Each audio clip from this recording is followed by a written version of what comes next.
की स्वागत है आखिरी इस वीडियो के माध्यम से, जो कि जीके का प्रश्न जो कि करवाने वाले हैं, जो कि सभी एग्जाम में जो कि पूछा जाता है। आप किसी भी एग्जाम की तैयारी कर रहे हैं तो जीके से आप सभी को प्रश्न जो कि एग्जाम में जो कि देखने को मिलता है। तो आखिरी इस वीडियो के माध्यम से जो कि जीके का प्रश्न जो कि करवाने वाले हैं, जो कि सभी एग्जाम के लिए इम्पोर्टेंट रहने वाला है। तो इस वीडियो को शुरू से अंत तक देखिए, तभी आप लोगों को जो कि समझ में आएगा। तो चलिए, तो आखिर आप लोग का जो कि जीके से कैसा प्रश्न आप सभी को एग्जाम में जो कि देखने को मिलता है। तो पहला प्रश्न क्या पूछ रहा है, झारखंड राज्य का गठन कब हुआ। तो झारखंड राज्य का गठन कब हुआ, तो आखिर आप लोग का चार ऑप्शन जो कि दिया गया है, तो चारों ऑप्शन में से आप लोग को बताना है कि झारखंड राज्य का गठन कब हुआ। तो झारखंड राज्य का गठन जो कि 15 नवंबर 2000 ईस्वी को झारखंड राज्य का गठन हुआ था। इसका राइट आंसर ऑप्शन जो कि ए हो जाएगा। अगला प्रश्न की ओर चलते हैं। अगला प्रश्न क्या पूछ रहा है, अगला प्रश्न ए पूछ रहा है कि भारत संघ में कितने राज्य है। तो भारत संघ में कितने राज्य है, तो भारत संघ में कितने राज्य है, तो 29 राज्य है। इसका राइट आंसर ऑप्शन जो कि डी हो जाएगा। भारत संघ में कितने राज्य है, तो 29 राज्य है। इसका राइट आंसर ऑप्शन जो कि डी हो जाएगा। अगला प्रश्न की ओर चलते हैं। अगला प्रश्न क्या पूछ रहा है कि भारत में चंदन की लकड़ी के लिए प्रसिद्ध राज्य है। तो भारत में चंदन के लकड़ी के लिए प्रसिद्ध राज्य है, तो यह कौन सा है, तो यह कर्नाटक राज्य है। तो भारत में चांदी की लकड़ी के लिए प्रसिद्ध राज्य है, तो यह कर्नाटक राज्य है। इसका राइट आंसर ऑप्शन जो कि सी हो जाएगा। अगला प्रश्न की ओर चलते हैं। अगला प्रश्न क्या पूछ रहा है, लोनार झील किस राज्य में स्थित है। तो लोनार झील किस राज्य में स्थित है, तो यह महाराष्ट्र में स्थित है। लोनार झील किस राज्य में स्थित है, तो महाराष्ट्र राज्य में स्थित है। इसका राइट आंसर ऑप्शन जो कि डी हो जाएगा। अगला प्रश्न की ओर चलते हैं। अगला प्रश्न क्या पूछ रहा है, नागा अर्जुन सागर बांध भारत के किस राज्य में स्थित है। तो नागा सागर बांध भारत के किस राज्य में स्थित है, तो नागा सागर बांध भारत के किस राज्य में स्थित है, तो आंध्र प्रदेश में स्थित है। इसका राइट आंसर ऑप्शन जो कि डी हो जाएगा। अगला प्रश्न की ओर चलते हैं। अगला प्रश्न क्या पूछ रहा है, अगला प्रश्न ए पूछ रहा है कि आगरा किस नदी के किनारे स्थित है। तो आगरा किस नदी के किनारे स्थित है, तो आगरा जो कि किस नदी के किनारे स्थित है आप लोगों को बताना है। तो आगरा नदी किस नदी के किनारे स्थित है, तो यमुना नदी के किनारे स्थित है। आगरा किस नदी के किनारे स्थित है, तो यमुना नदी के किनारे स्थित है। इसका राइट आंसर ऑप्शन जो कि डी हो जाएगा। अगला प्रश्न की ओर चलते हैं। अगला प्रश्न क्या पूछ रहा है कि नासिक किस नदी के तट पर स्थित है। तो नासिक किस नदी के तट पर स्थित है, तो नासिक किस नदी के तट पर स्थित है, तो नासिक जो कि गोदावरी नदी के तट पर स्थित है। नासिक किस नदी के तट पर स्थित है, तो गोदावरी नदी के तट पर स्थित है। इसका राइट आंसर ऑप्शन जो कि बी हो जाएगा।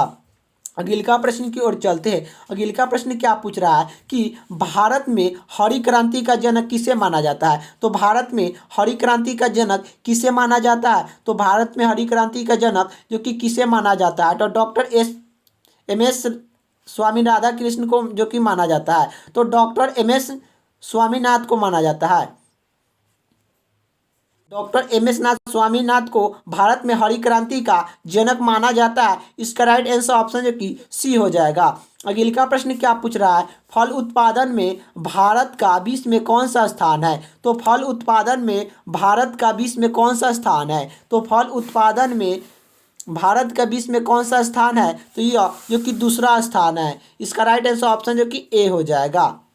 अगला प्रश्न की ओर चलते हैं। अगला प्रश्न क्या पूछ रहा है, अगला प्रश्न ए पूछ रहा है कि जूट उत्पादन में सबसे प्रमुख प्रदेश कौन सा है। तो जूट उत्पादन में सबसे प्रमुख प्रदेश कौन सा है, तो जूट उत्पादन में सबसे प्रमुख प्रदेश कौन सा है, तो पश्चिम बंगाल में है। इसका राइट आंसर ऑप्शन जो कि बी हो जाएगा। जूट उत्पादन में सबसे प्रमुख प्रदेश कौन सा है, तो पश्चिम बंगाल है।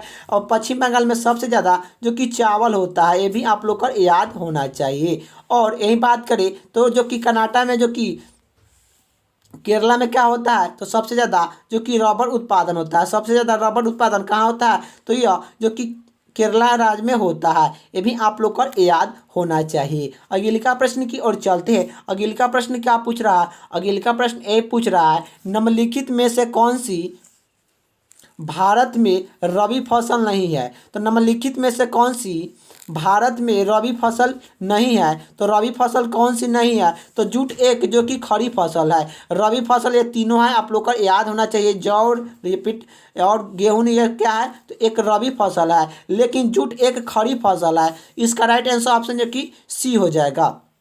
अगले प्रश्न की ओर चलते हैं। अगले प्रश्न क्या पूछ रहा है कि श्वेत क्रांति का संबंध किससे है? तो श्वेत क्रांति का संबंध किससे है? तो श्वेत क्रांति का संबंध किससे है? तो दूध उत्पादन से है। इसका राइट आंसर ऑप्शन जो कि डी हो जाएगा कि श्वेत क्रांति का संबंध किससे है? तो दूध उत्पादन से है।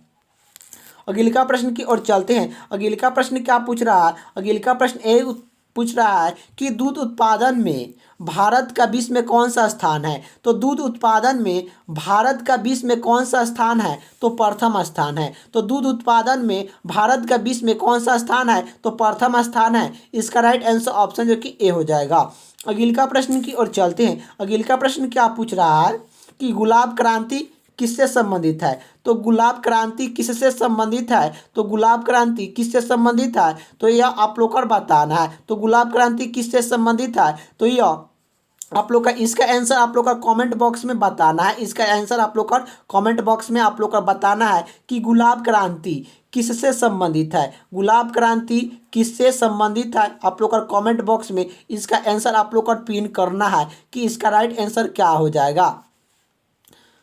चलिए अगले प्रश्न की ओर चलते हैं कि गोल क्रांति का संबंध किससे है? तो गोल क्रांति का संबंध किससे है? तो गोल क्रांति का संबंध जो कि आलू उत्पादन से है। गोल क्रांति का संबंध किससे है? तो आलू उत्पादन से है। इसका राइट आंसर ऑप्शन जो कि ए हो जाएगा। अगले प्रश्न की ओर चलते हैं। अगले प्रश्न क्या पूछ रहा है? निम्नलिखित में से कौन सी खड़ी फसल नहीं है? तो निम्नलिखित में से कौन सी खड़ी फसल नहीं है? तो खड़ी फसल कौन सी नहीं है? तो देखिए जो कि कपास एक जो कि खड़ी फसल है, चावल एक खड़ी फसल है, गन्ना एक खड़ी फसल है, लेकिन गेहूं एक खड़ी फसल नहीं है। गेहूं एक खड़ी फसल नहीं है। गेहूं एक जो कि रबी फसल है। कैसा फसल है? रबी फसल है। ये भी आप लोग को याद होना चाहिए। तो यही आप लोग का प्रश्न में क्या पूछ रहा है? निम्नलिखित में से कौन सी खड़ी फसल नहीं है? तो यह खड़ी फसल नहीं है। तो यह गेहूं जो कि खड़ी फसल नहीं है, यह रबी फसल है। इसका राइट आंसर ऑप्शन जो कि सी हो जाएगा। अगले प्रश्न की ओर चलते हैं। अगले प्रश्न क्या पूछ रहा है? अगले प्रश्न ए पूछ रहा है कि भारत में सबसे अधिक कॉफी उत्पादन करने वाला राज्य कौन सा है? तो भारत में सबसे अधिक कॉफी उत्पादन करने वाला राज्य कौन सा है? तो यह कौन सा है आप लोग को बताना है। तो यह कर्नाटक है। इसका राइट आंसर ऑप्शन जो कि डी हो जाएगा। यही बात करें आप लोग को जो कि अगला प्रश्न क्या पूछ रहा है कि भारतीय संविधान की 10वीं अनुसूची किससे संबंधित है? तो भारतीय संविधान की 10वीं अनुसूची किससे संबंधित है? तो भारतीय संविधान की 10वीं अनुसूची किससे संबंधित है? तो दल बदल कानून से है। इसका राइट आंसर ऑप्शन जो कि ए हो जाएगा कि भारतीय संविधान की 10वीं अनुसूची किससे संबंधित है? तो दल बदल से संबंधित है। इसका राइट आंसर ऑप्शन जो कि ए हो जाएगा।